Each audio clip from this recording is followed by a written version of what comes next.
Hello everyone, this is part 27 of What If Naruto Was Madara's Brother, and I hope you guys enjoy this video and to like, to subscribe, to share, and check out the playlist, to see more comment down below. Now let's start the intro. They call me a god. They call me a god. They call me a god. Join my membership, the perks are great. It's in the description. 4 days later, Shisui Uchiha, captain of the once powerful King's Guard force, stood in the Uzumaki leader's solar. His eyes a mirror of broken faith and despair as he watched Mito Uzumaki desperately try to save their king. They had watched him fall and be consumed by the soul-stealing dragon. They had watched Naori Uchiha her life while trying to save him. Yet unlike all who perished before the dragon, their king yet breathed. But what life was it when one was deprived of all senses and reduced to a catatonic state? Harashiman lost. 10,000 ninjas s. Ayato Uzumaki m. Nagato Uzumaki brutally injured. Shin Aburame missing. The enemy legions breaching Azu's outer perimeters and now marching towards the last stronghold of man on this island nation. All that stood between them was the strongest castle of the world and 3,000 fighters. For 4 days, they had fought and held the legions of S at bay, buying precious time for thousands of Uzumaki civilians to flee on royal ships. Yet more remained, but the ninjas had no more be left to S. Watching their comrades, friends and family S before them only to come back again with S eyes had a direct impact on the morale of any man. Watching their king fall had crushed any hopes of victory. As the highest ranking officer, he could have ordered his remaining troops to abandon Azu. Nearly 6,000 men had S on Harashiman alone under the merciless army of the S and that monstrous statue.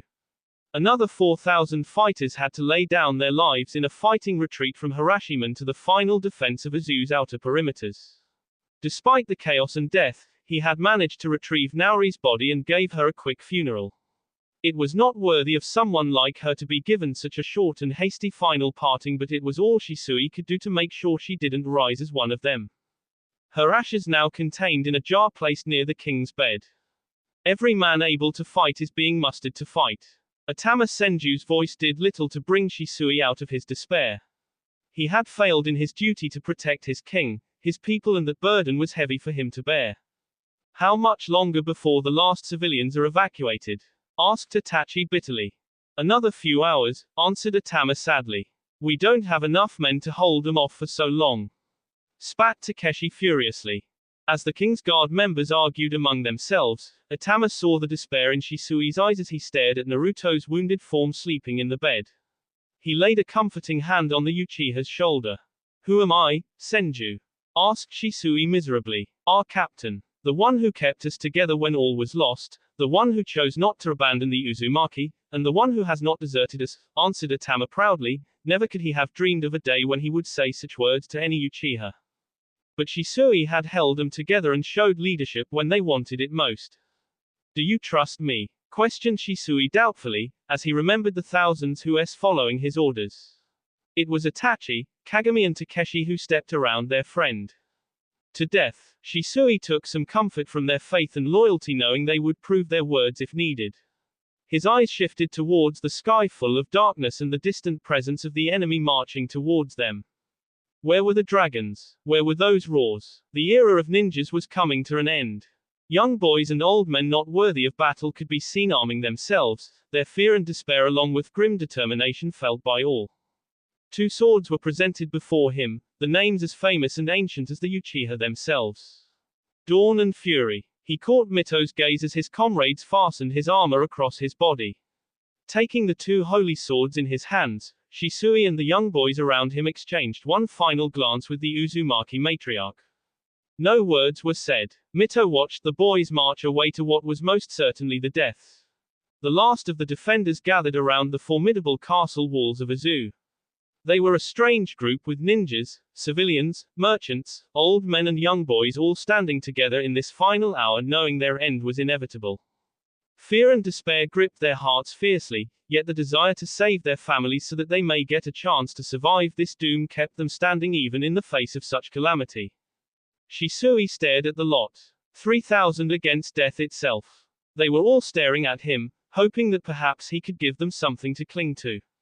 It could not be hope, for Shisui himself had none, but he could give them something else.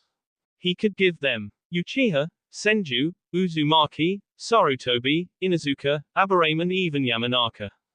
Great enemies of past, now devoid of that petty hate and rivalry, knowing something evil was coming for them all.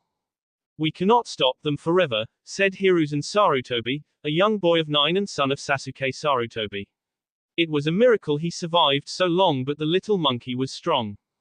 He looked up when their captain himself stepped forward and knelt to Hiruzen's smaller height, placing a hand on his shoulder. I know, agreed Shisui. We should have never come here, said Hiruzen sadly, as he remembered watching 2 of his cousins before him. Maybe. But we are here now. It is true that we have lost so much, but every one of us that is here saved 3 lives at least. It's like the first war for Dawn, little monkey. Darkness and danger had plagued the world back then, and our ancestors must have felt what we are feeling now. Even they would have doubted that light would ever come back in their lives. Winter came for them just like it is coming for us, said Shisui calmly. Then how did they win? Asked Hiruzen curiously, and Shisui saw everyone was listening to their conversation quite attentively. They never gave up. They kept on fighting even when all seemed lost. They kept on moving forward even in the face of death. They kept on struggling because they held on to something, answered Shisui, as he looked at all the fighters. Atama felt tears prickle at the corner of his eyes, a feeling which was shared by many as their faint sniffing reached him. What are we holding on to, Captain? Asked another young Senju. Shisui stared at the royal ships onto which the last of the Uzumaki civilians were boarding. His men caught his gaze, and there were many who grimly smiled as they realized the meaning. We are fighting for something good. We are fighting for those who cannot defend themselves, for their tomorrow we give our today. It is a selfless act and something which the enemy will never understand. They cannot see that despite all the misery there is still some good left in this world. And it is worth fighting for, urged Shisui passionately. Tears fell from Hiruzen's eyes, but along with them also came a proud smile. He watched his captain stand and unleash dawn and fury at the same time, the moment forever becoming immortal in Hiruzen's heart. Fight, little monkey. Fight for spring. The ground again trembled as heavy snows fell from the dark skies, shrouding the devastated lands in a strange picture of beauty and horror. In the faraway distance, Shisui saw a wave of darkness steadily marching towards them now that no opposition stood in their way. The last of the outer perimeter defenders had held their post to death, buying precious time for the civilians to flee. They should have brought more ships, because evacuating a large nation like Izu with thousands of civilians and wounded fighters at such a short notice was nigh impossible.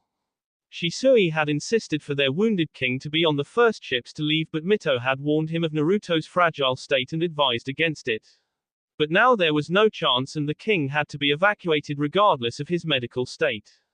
The only reason they had even been able to last so long was the fact that the Uzumaki clan had created unbreakable barriers across their sea borders, preventing enemy fleets from surrounding the main island of Izu.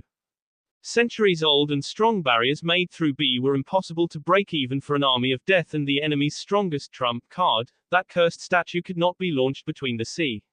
It had allowed the royal fleets to evacuate almost the entire remaining population of Izu that was still alive to the mainlands. Those who remained were being ferried away on the last ships, with only one ship left in reserve for Shisui and his forces to board. If they survived, the fact that he had only asked for one ship to be spared for his men was enough to ascertain how many he expected to survive the coming battle. Still, they were not hopeless, as the Uzumaki had built the castle in the image of a monstrous fortress. Surrounded by deep moats on all sides, it had innumerable hidden barriers and traps spread across its terrain. There was only one gate for entrance, and it was heavily protected by Shisui's forces.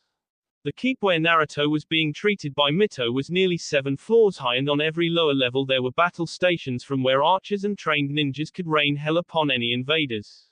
The castle walls were made up of strong stones which had powerful seals engraved in them. Not only did it prevent anyone, including ninjas, from literally scaling the walls, but could also resist ninjutsu, explosions, and even repel enemy forces. Yet such protective measures were not enough. But it was all Shisui had. His men shivered as the cold only grew more harsher and dangerous, threatening to consume their weakest. It was not natural, and Shisui knew those pale-eyed bastards were definitely behind this phenomenon. Some of the men who had been near the king during his fall muttered a name called Otsutsuki. Shisui did not fully know if these strangers were actually descendants of Kaguya, but they were powerful and dangerous, which was enough for him to be wary. The enemy was now visible and Shisui could not hold back a flinch as he saw thousands of his former ninjas were now marching in the front. Brave men and women turned by the cruelty of the Otsutsuki, their corpses mutilated and forced to fight against their comrades. Behind them came thousands upon thousands of more Uzumaki and warriors from Land of Lightning. Even more shocking were the legions of new white-haired humanoid warriors dressed in shinobi armor. Those troops were never before seen by Shisui in any of the battles, but his sharp eyes didn't miss those warriors alone, numbered close to 150,000 alone. Combine that with the remaining forces of his 3,000 fighters were up against a force nearly 250,000 strong. Never in the history of the elemental nations had such a monstrous army been seen before. There's plenty for us all. Shisui blinked on Takeshi's boisterous words, but on watching the remaining fighters chuckle at the boy's remark made him give him a thankful nod. Are those white-haired bastards out there? Asked Hiruzen eagerly, as he wanted nothing more than to K one of those monsters. For his remark, he earned a light bop on the head from Itachi. Become a little taller, midget. Then we'll think about letting you fight one of them, teased Itachi. He's right, little Saru. Leave those monsters to the grown-ups, boasted Takeshi, making Hiruzen scowl. Aren't you supposed to be with the king? They call your king's guard for a reason, protested Hiruzen, desperate for a chance to be allowed to battle those who K one of his cousins. Our king wants us here, said Kagami seriously.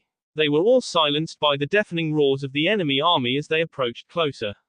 Shisui walked through the tall 100 feet walls, offering what little encouragement to the men before the battle began. He raised Dawn, commanding the men to get ready when he spotted the first enemy wave about to charge. In the blink of an eye they roared and marked the beginning of the Battle of Azu. Get ready, roared Shisui, and heard the familiar sound of kunai, shuriken and arrows being readied. He watched in grim satisfaction as the legions of warriors were trapped in numerous barriers that arose to defend the home of the Uzumaki. 100 were burned, vaporized, apart and thrown away. 3 times the enemy charged and 3 times they were thrown back with nearly 4,000 of their own in the failed attempts. Is this it? Is this all you can throw at us, you bastards? Taunted Miyami Uzumaki, wife of Nagato Uzumaki. With Nagato wounded, Ayato and Mito busy treating Naruto, Miyami was the last Uzumaki leader still left alive and was now commanding the last of her clan's fighters. Shisui gripped his swords tightly on hearing that blatant provocation. The Uzumaki was certainly rash even in such situation, and it was about to cost them dearly as the enemy army parted. His eyes widened when he saw an extremely beautiful woman with pale white hair and skin as radiant as the moon come forward. Her beauty taking away the breath of every man and many women, but Shisui was mesmerized by her eyes. She raised her hand right towards the barriers. Shinra Tensei. Snow was blown away along with the land it once stained as a monstrous and invisible force of nature clashed with the barriers. It sent a monstrous shockwave that had many civilian and young boys flying away to their deaths. The ninjas only managed to keep their footing on the walls due to their chakra and could only watch in despair as the barriers were utterly annihilated. From the enemy army one chant arose. The White Queen. The abominations cheered in ghastly and foul language as they watched their leader about to raise her hand again, only to be forced to deflect a spear that was about to behead her. Cold eyes narrowed at the form of Shisui Uchiha, who glared back at her defiantly. Shisui blinked in surprise when both Dawn and Fury started shaking as a strange light glowed from the ancient swords. Dawn was rumored to be made by Indra himself with the chakra of the 10 tails, while Fury was also said to be made by Indra's eldest son and rumored to have the chakra of many lost-tailed beasts in it. Shisui felt an inconceivable urge burn through his mind as the ancient power in those weapons compelled him. He brought both swords high in the air as a beam of lightning was unleashed across the dark skies. The enemy queen took a step back and her eyes widened when that monstrous beam of lightning came down right at her. At the last second, she dodged, but it only left her forces open to bear the attack. Shisui watched the woman appear at a certain distance and screeched on seeing thousands of her warriors charred to death courtesy of Dawn and Fury. A strange chakra force spread through Shisui's body courtesy of the swords. One of them was wild and unforgiving, the other cold and ruthless. Indra and Indranil. He didn't know why those names were whispered in his head, but he felt the power of these two enemies flow through him. And for the first time he saw the hint of fear and rage in the enemy queen's face as she moved back within her army lines with haste. The ninjas cheered for the first time in battle, and not so soon as the next moment the enemy army gave their own roar and charged. "Prepare to fire," yelled Shisui. The S charged, uncaring of the numerous traps that shredded them, made them fall into trenches or them. There was no emotion or feeling left in them except for the unending desire to K at their master's command. Ruthlessly they overran the last of the traps and now approached the dense moats surrounding the Uzumaki castle. Hundreds of them jumped into the dangerous waters only to sink instantly as the hidden barriers sucked them deep within. "Set them alight," commanded Shisui. Hundreds of fireballs soared high in the sky from the top of the castle walls before plunging mercilessly into the enemy horde.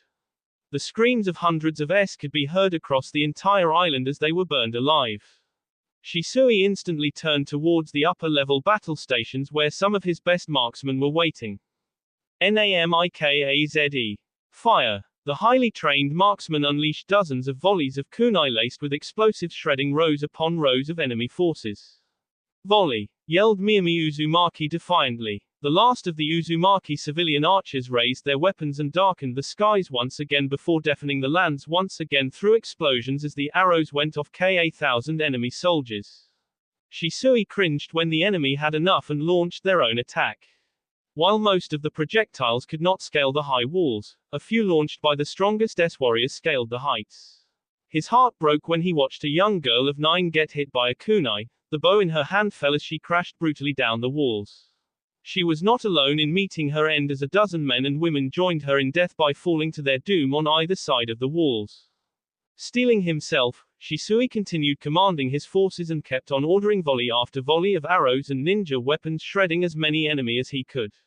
But for every 30 the enemy lost, 2 of Shisui's own S as well. He narrowed his eyes when he saw a large horde of enemy forces charge towards the main gate.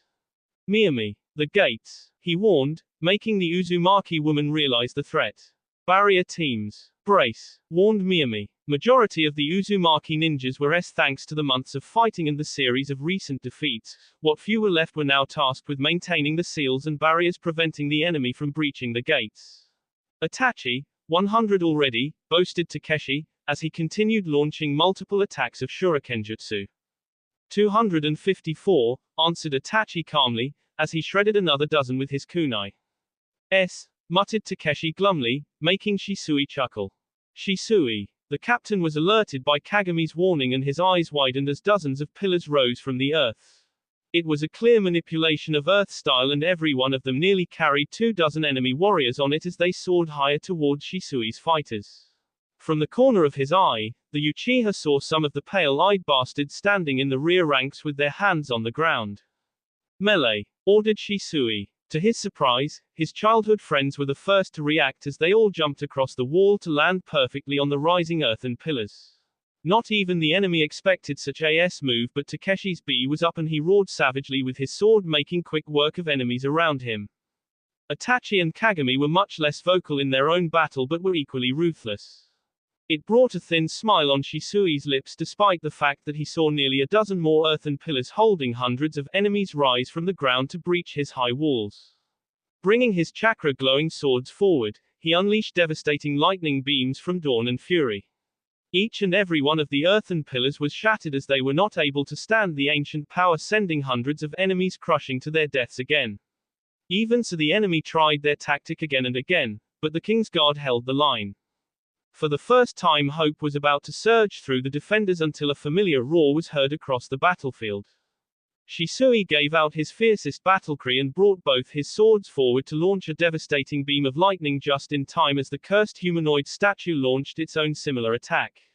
Painful light bathed the entire island, making the and living both screech in pain as the two forces of nature collided with each other.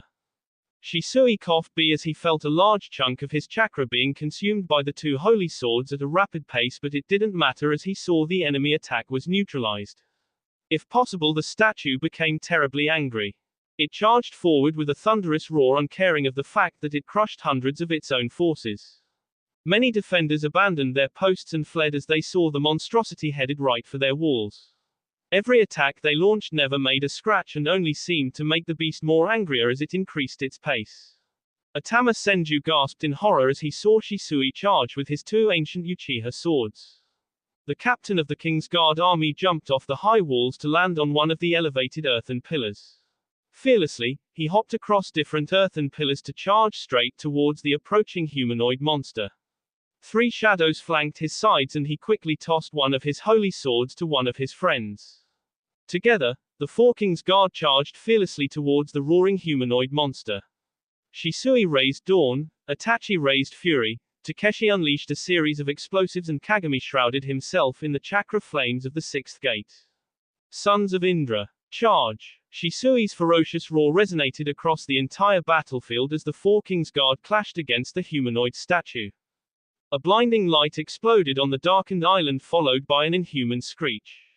Both armies watched in stunned fascination and horror as Shisui along with Itachi plunged their holy swords into the statue's eyes. Takeshi quickly enshrouded the beast in explosive tags just in time as Kagami roared and connected his brutal kick to the beast's face. Hiruzen watched in awe as the humanoid monster's face cracked slightly as it went sailing through the air. The statue flew away and crashed several hundred feet away, crushing thousands more of its own forces. Its thunderous crash not only shook the land but also the resolve of the enemy army. So frozen were the S that they were not ready when Indra's four descendants unleashed their rage on them. Fire and B! Roared Shisui. Dawn and Fury spewed forth a wave of poisonous and malicious chakra that burned alive any unfortunate soul that got in its way. Kagami descended in the midst of the enemy hordes alongside Takeshi as both warriors started butchering their foes mercilessly. Shisui and Itachi joined their friends and both warriors unleashed a genjutsu shrouding the battlefield in grim darkness.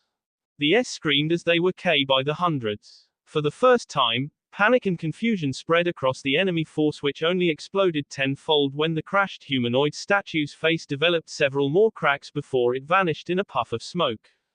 The ninja defenders could only watch in stunned fascination as the legions of S ran. Cheers and relieved cries were heard across the entire castle as every defender watched the enemy break ranks and retreat hurriedly. Their eyes narrowed down on the four young boys that were soaked in B and guts, their B swords the only support holding their panting forms standing. Shisui grimly smiled as he watched their enemies run for their lives, having lost thousands in their failed attempt to breach the Uzumaki castle. But the smile vanished and was replaced by fear when the ground again trembled. A monstrous red-haired monkey and a menacing white horse appeared in a puff of smoke. The thing both beasts had in common apart from the demonic eyes and stained skin full of seals was one dangerous factor. 4 and 5 tails respectively. Tailed beasts, said Takeshi nervously. Now we know what happened to some of the fox's kin, realized Itachi grimly. What do we do? Asked Kagami seriously. They got their answer when they saw Atama Senju and Miyami Uzumaki jump from the high castle walls, both warriors already performing a set of hand seals. Summoning jutsu. 4 giant toads dressed in battle armor and carrying heavy swords and shields appeared on the battlefield with Atama sitting on top of the tallest and strongest one. Miyami Uzumaki was also sitting atop a dangerous crab summon. Hop on! Yelled Atama with a grin. Shisui brought forth his own raven and climbed atop while ordering his fellow Uchiha to join Atama's 3 vacant toads. They all quickly mounted their beasts and saw the twin-tailed beasts forming a dangerous ball of chakra. Bijudama, brace, warned Miyami Uzumaki in alarm, her hands already flowing through a set of hand seals. 2 massive tailed beast bombs flew straight at the castle, but the Uzumaki woman was well prepared as she clasped her hands together after finishing her hand seals. Sealing style, vanishing barrier. A strange vacuum-shaped barrier rose in between the path of the Bijudama and absorbed them completely. Just when Shisui was about to breathe a sigh of relief, Miyami flicked her wrists and pointed her palm straight at the tailed beasts. His eyes widened when the vacuum-shaped barrier appeared in front of the 2 stunned beasts and from them emerged 2 Bijudama. The tailed beasts were shrouded in their own attacks and thousands of S warriors around them were vaporized instantly as the Bijudama went off. The gigantic beast screamed, which earned a grim smile from Shisui as he looked at his comrades. Never underestimate an Uzumaki. Charge! Take them head on, commanded the King's Guard captain. The summoned creatures and their riders charged as one towards the recovering tailed beasts. The legions took several steps back on watching the monstrous toads and crab coming towards them. Just when they were about to jump on the tailed beasts, a white flash happened. Shisui flinched when the White Queen appeared again with M in her eyes. Shinra Tensei. He barely managed to jump off his raven and avoided being hit by that invisible force. Unfortunately, his friends and comrades were not so lucky and took the full brunt of the attack, making them go flying away. Shisui grunted as he crashed on the ground and felt the bitter sound of bones cracking. Regardless, he painfully got to his feet with Dawn in his hands and found himself facing the enemy queen. He fell to his knees when that inhuman intent washed over him like a tidal wave. A painful scream escaped his lips as he felt his darkest fears and nightmares coming to life. So much death, despair and suffering. He could not rise, he didn't want to rise. The urge to fall and end this misery spread through his heart. He saw the queen walk towards him and her strange eyes held in him a victorious look. It made her even more surprised when the bone-shaped spear that she tried to her foe with was blocked. She dodged the lethal aimed at her and could not help but watch Shisui in morbid curiosity. Very few could resist her power, for him to even be able to stand pointed towards an iron will.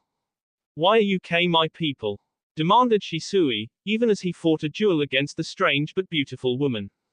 Despite all his talents and experience, Shisui felt he was being mocked as his opponent evaded his attacks with childish ease and made it look as if she was toying with him.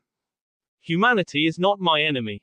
It never was, but shinobi are," answered the queen. "Who are you?" asked Shisui hesitantly. "The one that holds the divine soul of the almighty goddess within herself.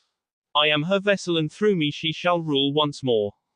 Shisui was brought to his knees when a monstrous beam of chakra was released by the queen which spread across the skies. "Instead of a foolish king, you will have a queen." Shisui trembled as he recognized the demonic face that spread across the skies. He had read about her once and the image matched exactly with the one mentioned in the ancient Uchiha scriptures.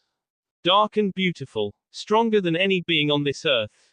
Kaguya Otsutsuki's demonic face terrified Shisui to his very core as every part of his body trembled under the crushing power that washed over him, threatening to crush him like an insect. All shall love and fear her. The queen's eyes widened and the image of Kaguya shattered in the skies when a beam of energy was unleashed from Dawn and hit the woman head on. The wounded tailed beasts vanished and the army of froze as their queen was sent flying away. Shisui lost his grip on Dawn as the sword burned up with such energy, unleashing a wave of monstrous chakra that literally set aflame thousands of enemy soldiers unfortunate enough to be near it. Shisui saw the image of an older version of Naruto emerge from the sword and glow so brightly that it nearly rendered him blind. The ethereal being glowed in pure chakra that was so full of light and darkness. His menacing red eyes glaring at the White Queen. A beam of chakra was unleashed by the mighty warrior that hit the White Queen, making her scream in agony as she was sent flying away once again. The armies of recklessly charged towards the ethereal man in a desperate attempt to save their queen, only to be sent flying away as the simmering Uchiha launched a massive shockwave before his form vanished. The warrior vanished away, leaving Dawn behind. But the damage was done. Thousands of enemy warriors were The enemy queen was howling in pure agony as she was dragged away with her army retreating alongside her. Shisui gingerly grasped the ancient weapon of the Uchiha as his friends came around him. Their faces as pale as him, for they all could still not believe what they just saw. "Was that?" asked Takeshi. "Yes," answered Itachi. Shisui had always wondered as to why strange phenomenon always kept on happening around Naruto. The first being the incident when the night he became the entire Uchiha temple and those in it had burned to death except for Naruto. The second was the time when the soul-stealing purple dragon launched by the humanoid statue that had every ninja that came in its way was not able to the king. Sure, the king was wounded and might not survive his injuries, but his soul was not sucked away. Looking at Dawn, Shisui now knew the reason behind those strange happenings. "My lord Indra, you have not abandoned your sons." Shisui came running out of the keep when he heard the news. The last remnants of civilians and surviving fighters were already being loaded on the final ships that were leaving Azu. They might have managed to repel the enemy once, but they would come back again, and this time the ninjas did not have the strength to stop them. The castle walls were crumbling, and if that monstrous statue alongside the tailed beasts in the enemy's possession launched an attack, then it would all be over in moments. What had broken Shisui's heart was the fact that there was not enough room on the ships left for him to take everyone. It was why he was even more heartbroken when he watched the last surviving Senju and Uzumaki warriors solemnly marching towards the castle gates under the command of one leader. "Atama, stop!" commanded Shisui. The King's Guard member approached the Senju warrior mounted atop a smaller version of his toad battle partner. On seeing him approach, Hashirama's youngest sibling gave him a small smile. "You cannot do this, Atama. You are the Queen's brother, I forbid you," said Shisui fiercely, as his friends and fellow Uchiha came around him. "There is not enough room for us all on the ships, Captain. Besides, someone needs to hold the enemy back for our people to escape," explained Atama patiently. "Then I will stay. You are too valuable to risk your life here," said Shisui seriously. "No, you are a good leader, Captain. The men need you, and I don't think our king will survive if he wakes up only to see another one of his loved ones. There was once a time when I used to be afraid of battles, afraid of leading my men, but fighting alongside you all gave me courage and the confidence I lacked my entire life," explained Atama proudly. "Don't do this, Atama. Your sister and brothers need you," pleaded Kagami, earning a bittersweet smile from the Senju. "They will understand my desire to defend this nation till the end. This is the home of the Uzumaki and Senju as well, the land of my grandmother. I will gladly give my life to defend it and our people," said Atama honestly. Shisui opened his lips, but no words came out when he saw the look in Atama's eyes. The bitter truth of not being in any position to save everyone, the hard fact that someone had to stay behind to keep the enemy at bay haunted his heart. For all his desire to stop this, he knew Atama was a fine leader, having proven himself on various battlefields. Most of all, every Senju and Uzumaki had great pride in their eyes as they followed after the young leader in their final battle. No other man could lead these brave men and women better in this hour than Atama. "Our people love you, Atama. They shall never forget the S of you and your men," promised Shisui. Atama's eyes slightly widened when he saw Hiruzen and Sarutobi kneel before him with tears in his eyes. The young monkey offered him a final salute, which Atama returned with a nod. His comrades were also stunned when every Uchiha, Namikaze, Sarutobi, Inuzuka, Yamanaka, Aburame and other fighters knelt. They all offered the marching warriors a final salute. A faint smile came on Atama's lips. All his life he had been doubted by people. He was not as strong as his siblings and had always lacked in leading their people. But now in this final hour, he had earned the genuine respect from not just his own people but former foes as well. His S would only serve to make these ties of being more stronger between their people. He looked at his 600 men that had decided to follow him and steeled himself when they all gave him a nod. The gates of the castle opened up, and in the faraway distance could be seen the disturbing presence of the regrouping enemy army. Shisui watched Atama mounted on his toad cross the gates with his men. When the final warrior stepped outside, Atama, who was at the lead of the small force, heard the sound of gates closing. Taking a deep breath, he unleashed his sword as his toad summon enlarged itself to its original size. Two more large battle toads carrying Senju riders marched alongside him. Atama summoned forth another army of smaller toads, and soon enough his small force was mounted atop the reptile species. He raised his sword high in the air as his warriors aligned themselves around him with their battle toads. "For family, for duty, for honor," the Uzumaki roared in approval when he said their clan's prized words. With a resigned smile, Atama glanced at his own Senju clansmen and saw them grimly smiling at him. This time, his roar was joined by them all and resonated across the entire island of Azu. "Ours is the fury." One of the Otsutsuki warriors came forward towards the front lines. He narrowed his eyes on seeing a small force of Senjus and Uzumaki warriors mounted atop battle toads charging towards their army. He raised his hand commanding the disorganized army of S to reform their lines. His eyes zeroed down on the form of the young boy charging atop the largest toad. Flags and banners of antlers, dragons and whirlpools were fluttering high in the sky. The wounded enemy queen snarled in rage on seeing the approaching ninja force. Getting to her feet, she stared at the one leading this last charge. A battle cry left her lips. A few miles off the coast of Azu stood a lone figure on the deck of the last ship retreating away from the ruined islands. Shisui watched a monstrous explosion akin to a bijudama envelop the island of Azu. A lone tear fell down his cheeks, and his world turned red. That will be all for this video. Be sure to like, subscribe, share, and comment down below for more videos. Goodbye.